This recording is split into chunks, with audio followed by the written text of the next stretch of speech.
during that heat wave. Eoghan Corry, editor of Air and Travel magazine, joins us. Eoghan, how bad is it due to get, or some people would say how good, but these temperatures are excessive, aren't they? Oh, good morning, Shane. Yes, it's already started. 38.2 degrees in Villa Robledo yesterday, and 37.7 in Cazorla. It's going to rise. It's going to be the 40 degrees of the headline is going to be inland, probably around Cordoba, but the Andalusia region and the Balearics are all going to be sitting on around 35 degrees by Saturday. That includes the places the Irish congregate, like Nerja and Benalmádena, and all along that Malaga coast, a little bit lower than the 40 degrees of the inland.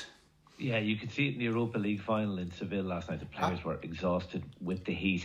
Absolutely. Tricky for families, you would, particularly with young kids, those kind of temperatures. Okay, here's a couple of things. Heatwave, the earlier the heatwave comes, the more damage it does. The more damage it does in mortality. And that would be in terms of the local health authorities dealing with it. It also affects holiday makers in that they're less ready for it. We also have people who haven't been away for 3 years. Back to the solution is always hydration and sunblock, but keep out of the sun is what the medical people would very strongly advise. The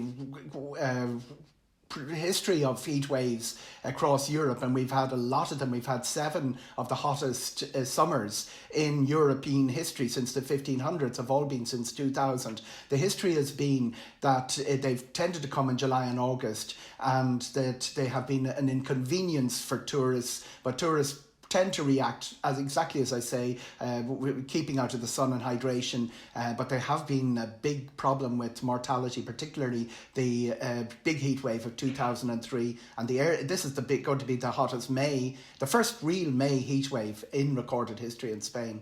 Okay, just very finally, do you, if you're a family that has a holiday booked, can you argue that you don't want to go on this holiday because it's too hot? Do you have any form of recompense for not travelling? None whatsoever. I mean, complaining about going to a sun holiday because it's too hot isn't going to get very far with insurance claims or with court claims.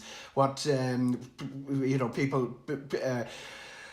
people will be in no position to start look for money back unless there is a warning, a major health warning by one of the local authorities not to travel to the region. That's highly unlikely to happen. That hasn't happened ever. Okay, so look, if you're deciding not to go, it's just too hot. It's a hit you'll have to take yourself to your own pocket. It's unlikely people will decide not to go. There's no reason to be sitting out in the sun, and it's 35 degrees. It's less. We've had huge heat waves in July and August, over 40 degrees, both in 2019 and again, some of the listeners will remember last summer, 2021. A couple of things can change. Clouds towards the north that they're saying might be happening, dust to the south can bring the ground temperatures down about 3 degrees below what was forecast. That happened last summer, but it's certainly going to be hot. No reason not to go, but certainly lots of reasons not to be sitting out in it.